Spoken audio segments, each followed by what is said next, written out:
Et nous revoilà pour la partie 2. Je suis ravie de poursuivre, beauté et vie tropicale. Après 5 ans à l'île Maurice, j'ai beaucoup de choses à partager. Donc allez voir déjà la partie 1 où, il y a quand même déjà des choses, craquantes et croquantes et croustillantes. Je bois mon coup de girofle. Je prépare une cure antiparasitaire. Je ferai un podcast pour vous en parler.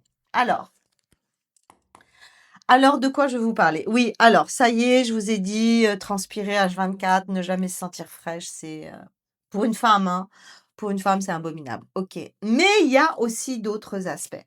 Et un aspect aussi qui m'a, profondément dérangée au bout du compte, c'est de ne plus pouvoir porter de bijoux permanents. Bah oui, parce qu'en Europe, j'avais toujours, voilà, tiens, pour le coup, je l'ai enlevé parce que j'avais un truc à faire. Mais j'ai toujours une petite croix que je garde tout le temps. J'avais, un petit bah, là, j'ai mon jonc de jade véritable, que une fois qu'on a réussi à le passer, on l'enlève plus. Donc, voilà, j'ai pu enfin remettre, un bracelet permanent.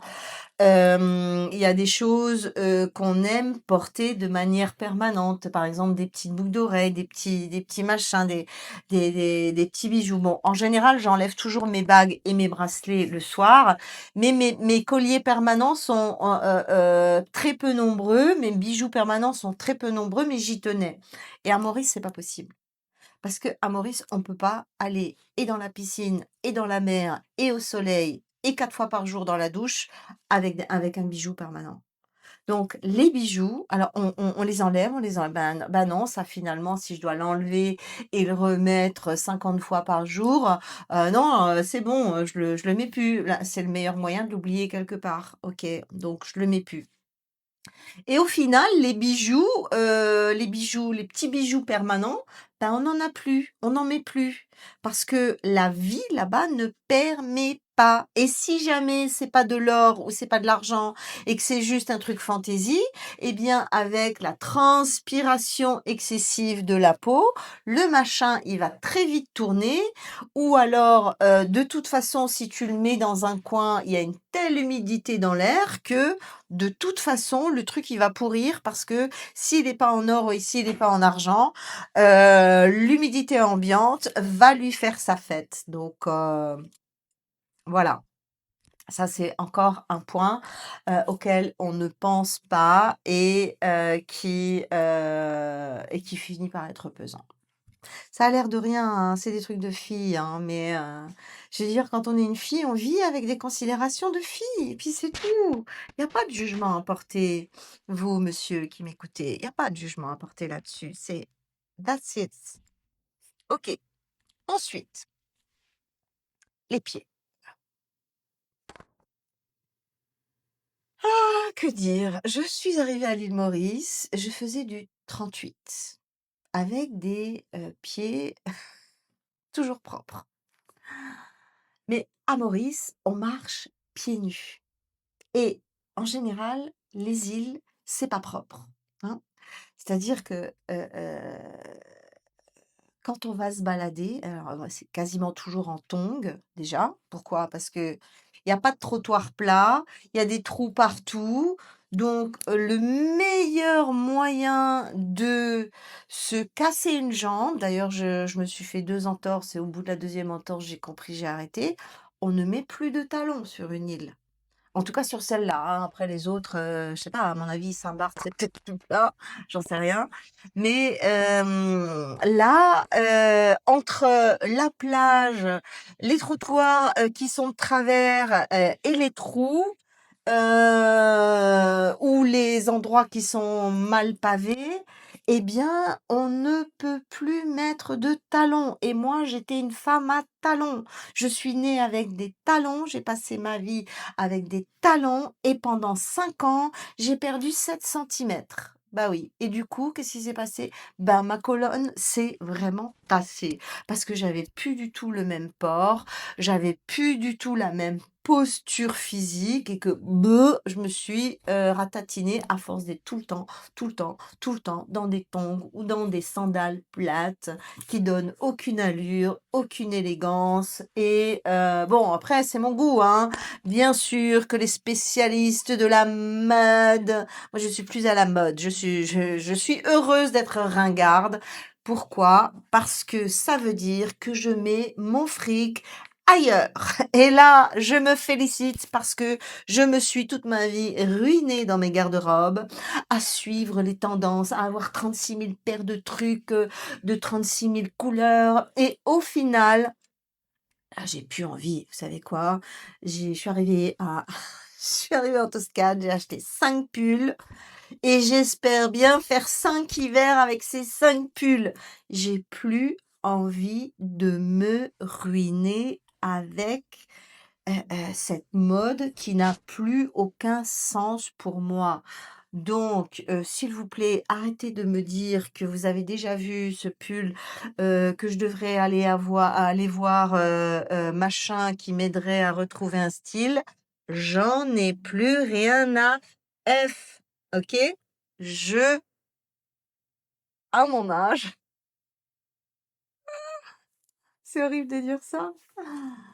J'ai besoin de confort et surtout, j'ai besoin d'arrêter d'investir dans un truc qui n'est jamais assez. Voilà, c'est pas du tout ça que je voulais vous dire. Alors, je suis partie sur quoi? Alors, attendez, j'y suis là.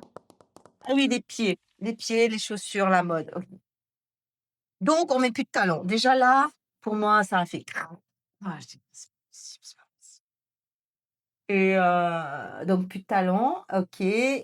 Donc, j'ai passé 5 ans en tongs et 5 ans soit pieds nus à la maison, donc tout le temps les pieds sales, parce que qu'on soit en tongs à l'extérieur, on rentre à la maison, on a les pieds noirs. Ou alors quand on est à la maison, parce que les maisons sont des maisons ouvertes, où il y a du vent, où il y a tout le temps de la poussière qui rentre, donc les sols, vous avez beau les faire tous les jours, ou avoir une femme de ménage qui les fait tous les jours, c'est toujours sale. Et donc les pieds sont toujours sales. Ça, c'est une chose, mais surtout au bout de 5 ans, je ne faisais plus du 38 au niveau de mes pieds. Je faisais du 39. À force d'être à plat, mon pied s'est aplati, allongé, élargi et j'ai dû jeter toutes mes chaussures et et refaire toute ma comment on appelle ça? La garde-robe, c'est pour les vêtements, mais comment on dit pour les chaussures? Tout mon parc pédestre en 39. C'est abominable, franchement. Donc j'ai des beaucoup plus grands pieds qu'avant. Imaginez, hein, imaginez, c'est incroyable. Alors, un autre aspect concerne le système pileux. Non mais alors là, les filles, il faut le voir pour le croire. C'est-à-dire que là, il fait tellement chaud. Le système pileux est tellement sollicité qu'en fait, on pourrait se raser 2 fois par jour. C'est-à-dire que moi, je me souviens,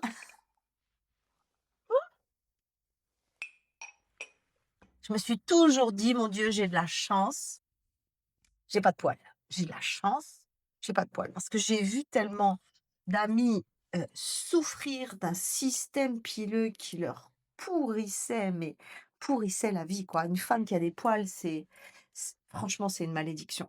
Ouais.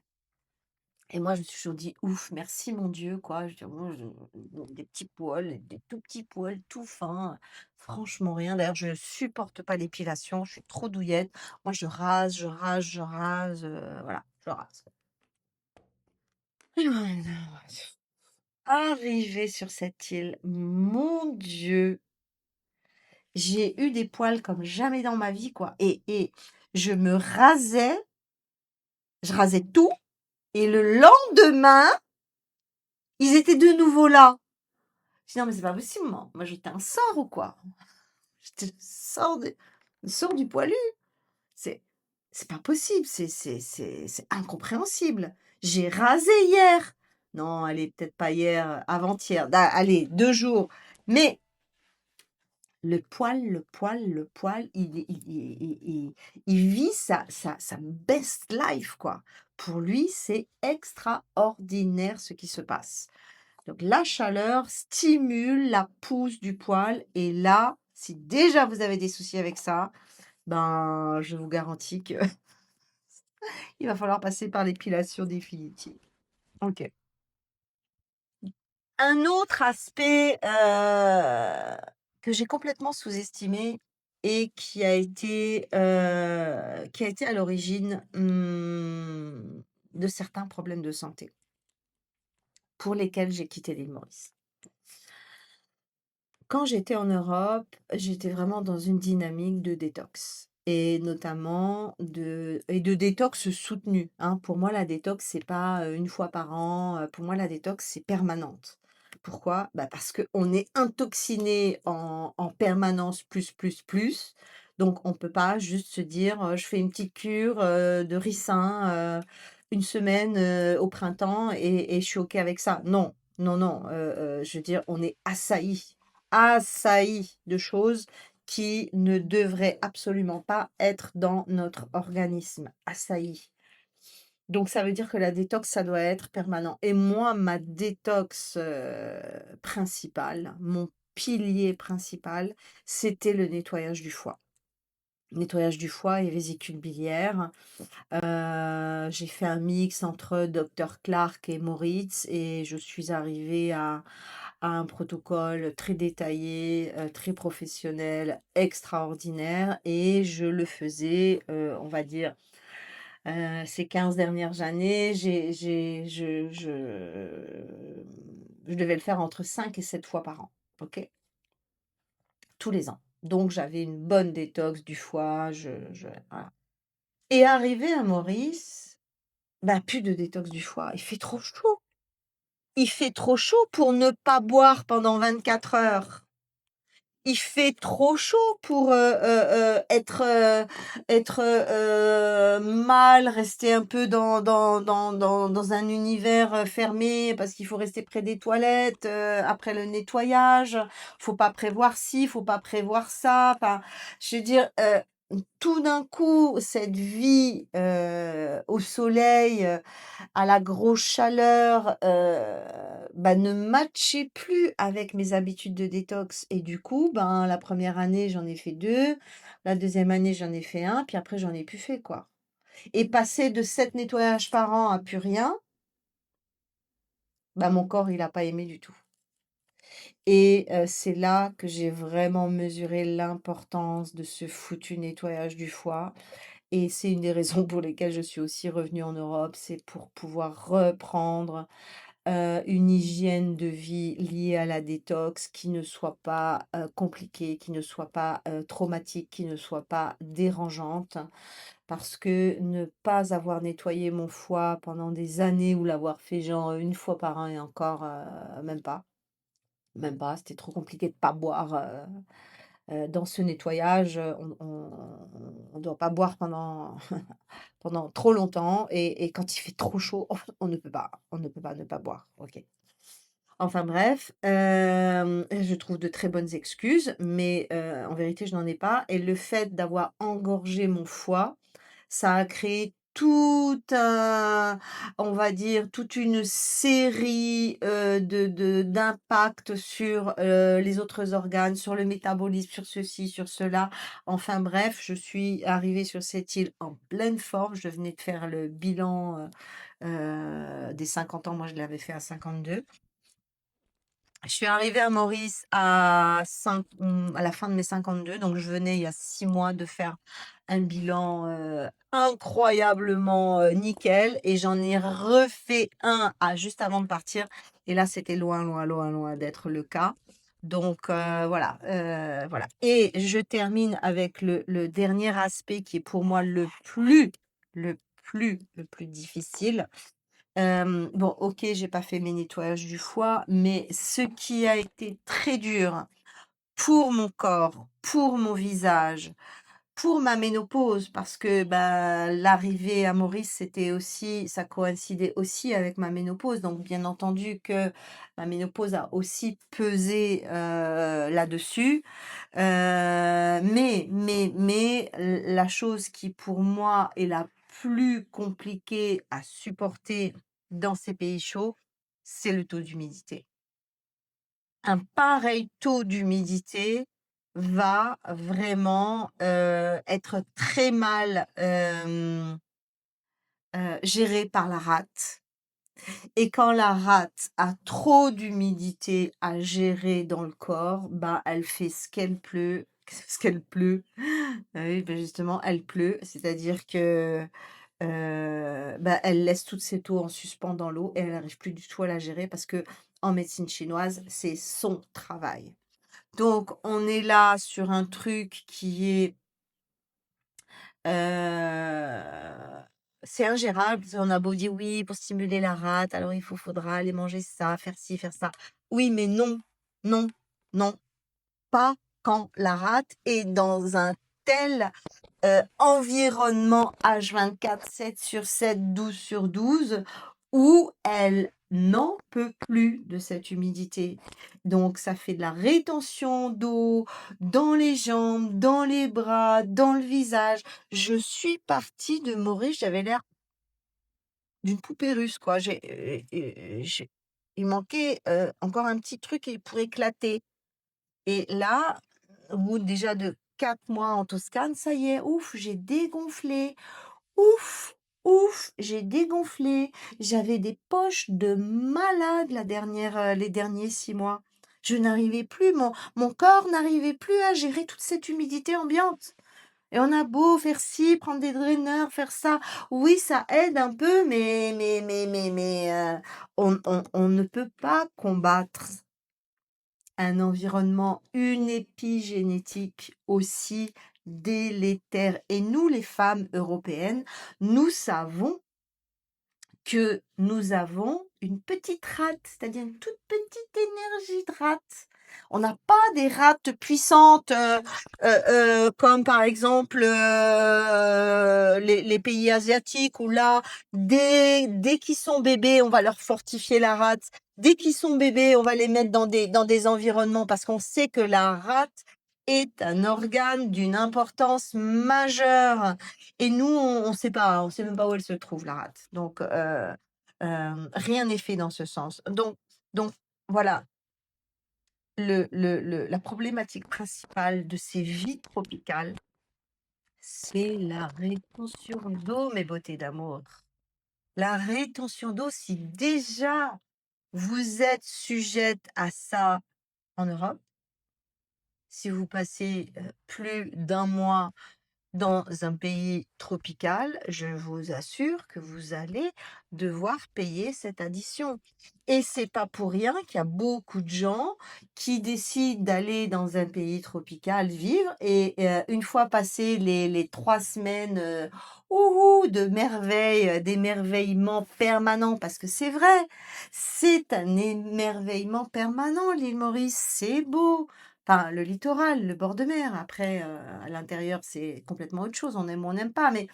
Mais voilà, c'est dépaysant. C'est les tropiques. Et une fois passé cette période-là,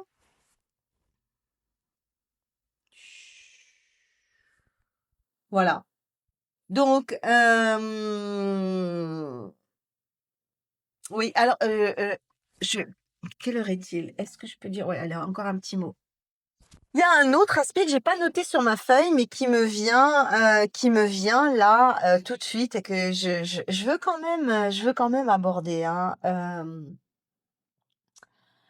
Quand on est jeune et qu'on a un corps sublime, tout jeune, tout mince, tout fin, qu'on est sexy à souhait, c'est pas un problème de vivre à poil, toute la journée. C'est pas un problème de montrer son corps en permanence, que ce soit à la plage, que ce soit, dans des vêtements, ultra déshabillés parce qu'en fait, à Maurice, on n'est jamais habillé. Jamais on est habillé. Pourquoi? Parce que il y a pas besoin. Donc en fait, moi qui aime les vêtements et par-dessus tout, j'aime les superpositions de vêtements. Moi, quand je suis toujours habillée avec, une veste, une surveste, un petit gilet, un petit truc, enfin, j'adore les bottes, j'adore les belles matières, mais tout ça, c'est fini quand tu vas sur une île, mais en fait, tu réalises pas tout de suite. En fait, je regardais ma garde-robe, j'avais que des robes oui, soit, du coton, du satin, des trucs déshabillés. C Tu plus de fringues, t'as plus de style, t'as que le style des robes, quoi. Le style des robes, je veux dire le style robe, oui, alors il y a plusieurs robes, il y a la robe courte, il y a la robe longue, mais robe, c'est pas un style, c'est une attitude et moi, j'aime pas l'attitude robe. J'aime l'attitude veste, pantalon, bottes. J'aime l'attitude, habillée, quoi. Je sais pas, là-bas, j'avais jamais l'impression d'être habillée, j'avais toujours l'impression d'être déshabillée. Et bon, alors c'est bien, ça passe bien quand tu as 20 ans et que tu as un corps sublime, mais voilà, quand tu approches de la soixantaine, c'est même pas une question d'âge. J'aime les fringues, j'aime les manches longues, j'aime les pulls, j'aime les vestes, j'aime les chapeaux, qu'est-ce que tu été foutre à l'île Maurice, Carole? C'est un peu ça le J'ai été chercher une expérience de vie, je l'ai eue, je suis revenue. Non, voilà.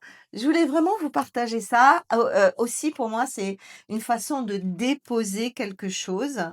J'en ai pas vraiment parlé de cette manière-là à quiconque, oui, qui un petit bout, qui un petit autre. Mais j'avais besoin de faire ces 2 podcasts puisque obligatoirement ça sortira en 2 podcasts parce que c'est beaucoup trop long. Mais voilà ce que j'aurais aimé savoir en tant que femme, avant, d'aller à l'île Maurice. Bon, j'aurais été quand même, certainement, mais peut-être que j'aurais fait attention à plus de choses, peut-être que je serais pas restée aussi longtemps parce que voilà, ma santé, ma beauté et ma jeunesse en ont pris un coup, je dois le dire, mais bon, voilà, c'est la vie, c'est comme ça et je m'apprête à vivre une véritable renaissance ici en Toscane, dans un environnement, plus doux, plus clément, plus salvateur. Voilà.